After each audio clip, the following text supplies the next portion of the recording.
महाराज जी बहुत सुंदर महाराज जी ने ये होना चाहिए, ये होना चाहिए सनातन धर्म के साथ। ये महाराज बहुत सुंदर महाराज जी, ये हमारे संतों को बदनाम कर रहे हैं, असली संतों को।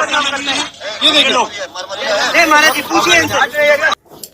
प्रयागराज में महाकुंभ का मेला लगा हुआ है, लेकिन मेला में एक से बढ़कर एक ठगेड़े भी पहुंचे हुए हैं। अगर आप भी जा रहे हैं प्रयागराज में स्नान करने तो सचेत हो जाए और थोड़ा बच के रहे।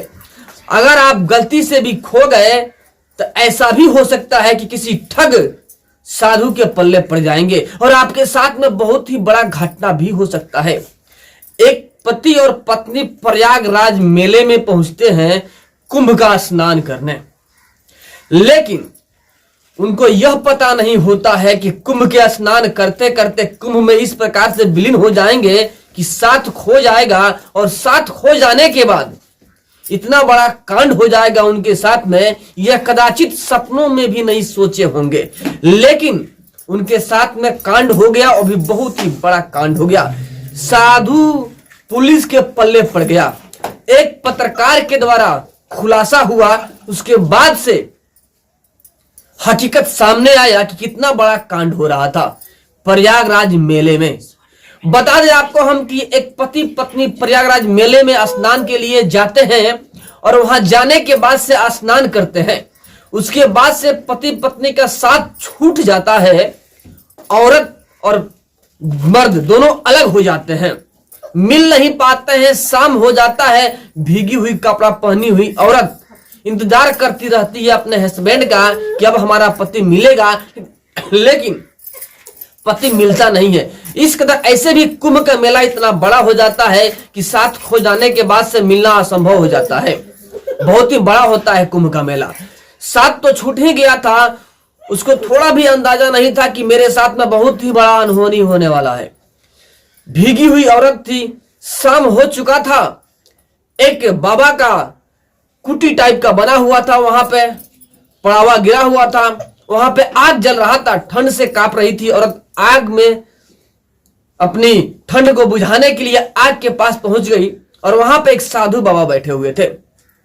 वहां पे आग तापने लगी। कुछ देर में साधु बाबा कहते हैं कि क्या आपका एक भी औलाद अभी तक नहीं हुआ है? यह बात सुनकर औरत आश्चर्यचकित हो गई कि इन बाबा को कैसे पता चल गया कि मेरा अभी तक एक भी औलाद नहीं है। इस प्रकार विश्वास दिखाते हुए बाबा के चंगुल में जो है औरत फंस जाती है और उनके हाँ में हाँ मिलाने लगती है। कहती है, हाँ बाबा मेरा एक भी बच्चा नहीं है, यह आपको कैसे पता चल गया? बाबा तो हवा में तीर मारे हुए थे और तीर लह गया था। औरत उनके चंगुल में फंस चुकी थी। बाबा बोले, अभी आपके कुछ ही देर में आपके पति आएंगे, आप टेंशन मत लीजिए। अंधेरा होता है, बाबा सेव खिलाते हैं उस औरत को कि सेव खाइए, आप बैठिए, आपके हस्बैंड आते हैं, आपके इलाज हमारे पास है, आपको पुत्र प्राप्ति होगा और जरूर होगा।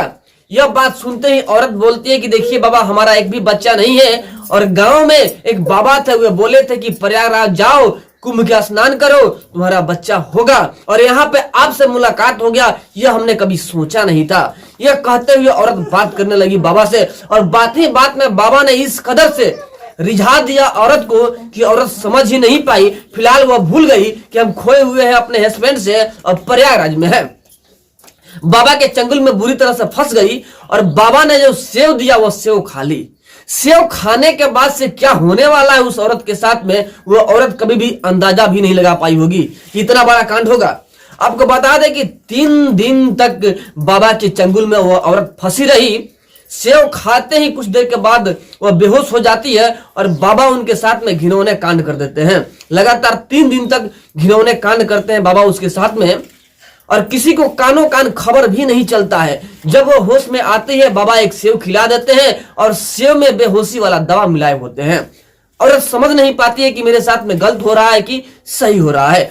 लेकिन जब एक पत्रकार का नजर पड़ता है, देखिए भगवान साथ देते हैं तो बुरे से बुरे परिस्थिति में भी स्थिति सही हो जाता है।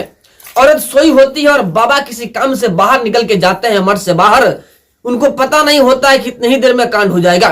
एक पत्रकार का नजर पड़ता है, उसके अंदर की एक औरत सोई हुई है, आखिर बाबा के मठ में औरत क्या कर रही है, यह सोच करके पत्रकार वहां पे पहुंचता है। आज जब तफ्तीश करता है, औरत से पूछता है तो औरत बेहोशी हालात में होती है। उसके बाद से पूरा भंडा खुलता है कि यह बाबा कौन था। यह बाबा एक ढोंगी था, बाबा नहीं था। ढोंगी बन के प्रयागराज में पहुंचा हुआ था और अपना उल्लू सीधा कर रहा था, लोगों को बेवकूफ बना रहा था। लेकिन एक पत्रकार के मदद से यह बाबा का ढोंग का खुलासा हो गया और बाबा गिरफ्त में आ गए। उसके बाद से वो औरत चंगुल से छूट पाई। तो आप भी अगर प्रयागराज जा रहे हैं अपने सगे संबंधी के साथ में, तो एक साथ रहे, भटके नहीं, वरना आप भी खो करके किसी ढोंगी बाबा के चंगुल में फंस सकते हैं और आपके साथ में भी बुरा हो सकता है। तो सचेत रहे और बड़े ही आराम से और सचेत से स्नान करें प्रयागराज में। ऐसे भी प्रयागराज महाकुंभ है और 12 सालों पे लगा हुआ है और 144 साल के बाद ऐसा योग आया है कि स्नान करना बेहद जरूरी है। तो आप जाइए, स्नान कीजिए, लेकिन थोड़ा बच के, और ऐसे ढोंगी बाबाओं से तो बिल्कुल ही बच के, क्योंकि अगर 100 में से 80% असली बाबा पहुंचे हुए हैं तो 20% नकली बाबा भी पहुंचे हुए हैं। ढोंगी बाबा जो कि बाबा है ही नहीं, ढोंग बनाकर लोगों को ठगने गए हैं। तो ठगी से बचिए और बाबा को पहचानिए कि असली बाबा कौन है और नकली बाबा कौन है।